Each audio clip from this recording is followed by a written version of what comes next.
Beth Edney, certified landscape designer and floral designer extraordinaire. Today we're going to be doing a cut flower arrangement, and we're going to be doing a little bit of a Dutch style, garden style container. What we've done is put in, it's a water liner in this container, so even if you had a galvanized pot, the water's going to seep out, so you do need a plastic liner. If you didn't have that, I'd recommend you getting even a Ziploc bag and then cutting it off. That'll work well as do the same trick. Then what I did is I actually put sphagnum moss in, and why I've used some sphagnum moss, you don't really need to do it, but I'm going to be using some heavier branches that I want to get a little bit of, it'll hold it a little better if I have some sphagnum moss. And I also put some floral preservative in here, which really extends the life of your flowers. So that's super important. You know those little packages that you get at the flower shop? Make sure you put those in the water, clean water, and make sure your vessel is super clean before you put it in. I always tell my clients, if you wouldn't drink out of it, then your flower shouldn't drink it either. It really needs to be clean. So now that I've done that, what I've done is I've taken that floral tape and I've run it across and made just a little bit of a grid pattern just to give me a little bit of stability, but my foliage is actually going to do a lot of the work. So what I've done is I've taken the cheapest greens that I have, which are from the garden. So this is euonymus that I've just picked out of the garden. It's a little bit sad these days because we're just coming off of a very bad winter, but it'll perk up in the water a little bit, and it's definitely going to just be the nice foundation. And we're going to put some really nice foliage on top, so it doesn't matter that much. Now what I'm going to do is I'm just going to put it in, and I'm going to kind of put it horizontally to cover as much of the container as possible. If there's any brown, you want to take that off of the foliage and do a fresh cut. I just had a couple prepared already before I got started here. But I'm just sticking these in, and they just need to touch the water. So pretty simple, but something like this, and I'm just putting it in, and I'm creating the base of this container. And any leaves I'm taking off that are going to go into the water. We don't want any leaves in the water, because what happens with that is they'll rot, and then your flowers are going to rot. So we don't want that to happen. We want it to last as long as possible. So you always want a nice sharp knife to work with, but these are also nice too, these trimming tools, when you've got a thicker branch, so you're not working too hard to cut these pieces of the woodier stalk. So you can see I'm just creating a nice base, and I'm going to again take off this foliage that's going to go get it submerged in the water. And when I'm cutting, what I'm doing is I'm cutting down to a leaflet. So I'm not going to, because you don't want to just cut arbitrarily and leave a branch like this. So you've got this awkward branch. What you want to do is you want to cut right down into a leaflet, and so it kind of hides it once you make that cut. Again, just taking that off. So you can see I've created a little bit of greenery as a base. So I'm just now going to work in a little bit of height as well. So I'm going to take some taller pieces. Always doing a fresh cut, because that'll help the water to go up the stem of your foliage. And you want these branches to kind of interlock into each other and create kind of a nest, and that will hold it all together, and it will help actually give your flowers something to interlock with as well. So I always say you can't have too much foliage. It's getting more and more expensive because it's becoming quite popular. The foliage look is becoming very, very trendy out there.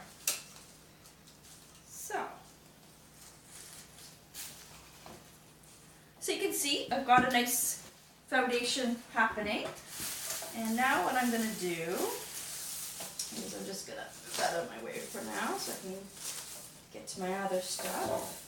Now this part of foliage is not looking that great. I'm going to actually leave that to the end. I might actually add that for a little bit of depth. And now I'm going to put in some Israeli ruscus. Again, I'm going to make a nice cut. I'm going to put that in.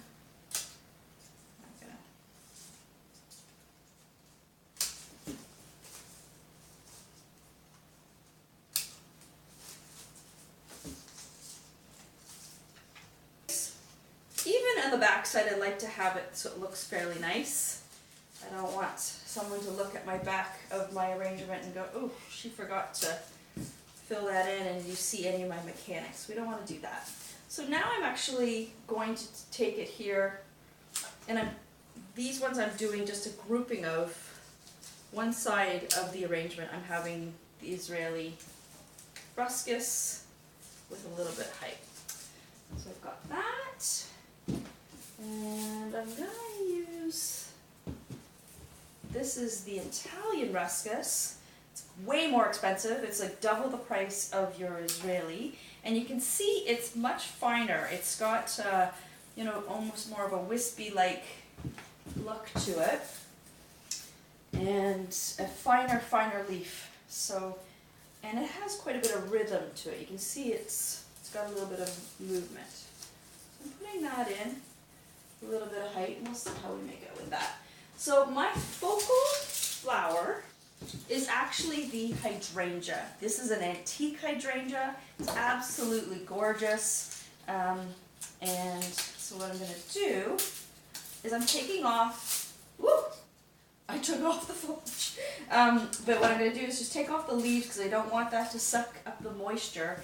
And it's really important with a hydrangea to use a knife and not your clippers, because your clippers, even though it's woody and you're tempted to use that, if you crunch this stem, you're going to cut off the water coming up. So I'm going to cut that, and I'm actually going to put that right in the center. So that is going to be the pièce de résistance, as they say en français, or the wow factor in your container. So now we're going to use some of these beautiful ranunculus.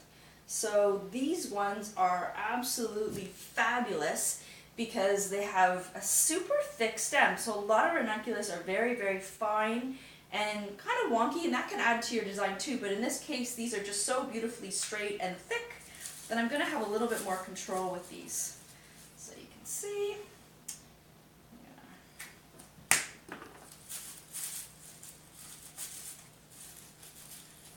Kind of doing this backwards so you can see, so hopefully it's starting to shape up for you in front. And just making sure it's going right to the base there. So this is one of my favorite spring flowers. It's an old English flower. In a planter too. In the spring, if you're tired of the pansy look, it's a really nice flower to use. So I'm going to. So now that you can see, I've got all the ranunculus in, and what I've done is I've started high and I've gone in basically a linear line down here with that, and that's kind of why I'm saying it's Dutch, the Dutch style, because they do blockings of color when they do their bulbs. If you ever see those gorgeous videos overhead, they've got nice color lines, linear lines of blockage. So now what I'm going to tackle is, I think we'll go for the spray roses. And let's go here.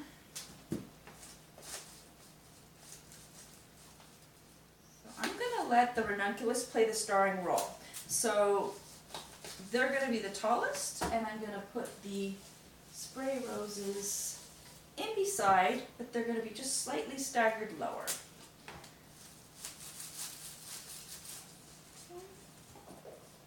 And I'll put a few at the back side again. So this tends to be a one-sided arrangement, but as I mentioned before, I never like the back side, just in case it could be put somewhere else.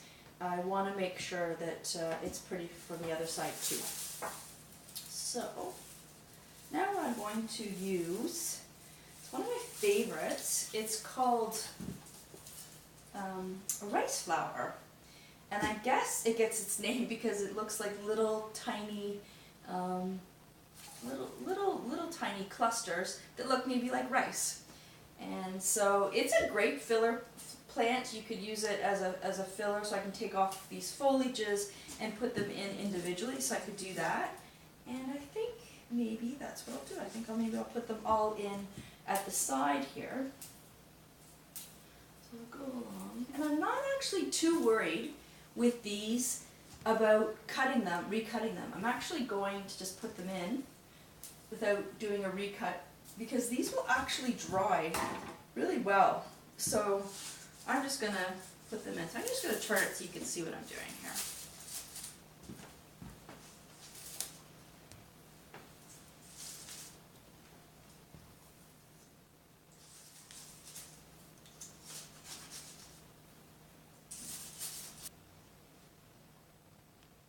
So now I've finished putting in the rice flowers on that side, and now I'm just going to put in a few more spray roses, the Porcelina spray rose on the other side, and just a couple coming out.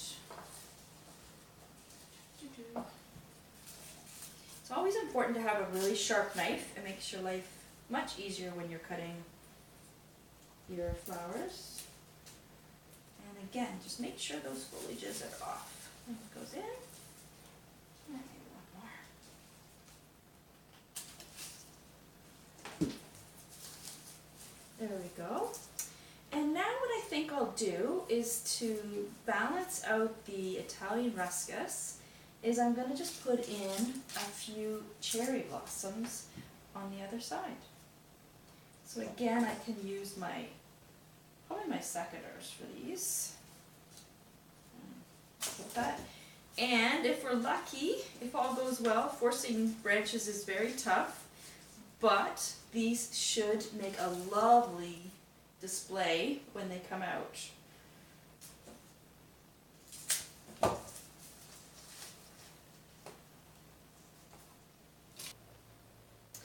So it's done, and you know, I love the combination of colors with the ranunculus, the spray roses on both sides, our focal point, the antique hydrangea and the rice flowers, and then the rhythm that's happening with our cherry blossoms and our Italian ruscus.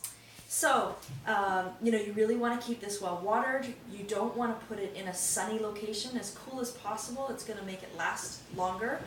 And if you have questions that I didn't answer, I'd love to hear from you, and hopefully I can answer them for you on either the comments below, or you can follow me on Instagram as well. Hope you enjoyed it, and hope it inspires you to create one yourself.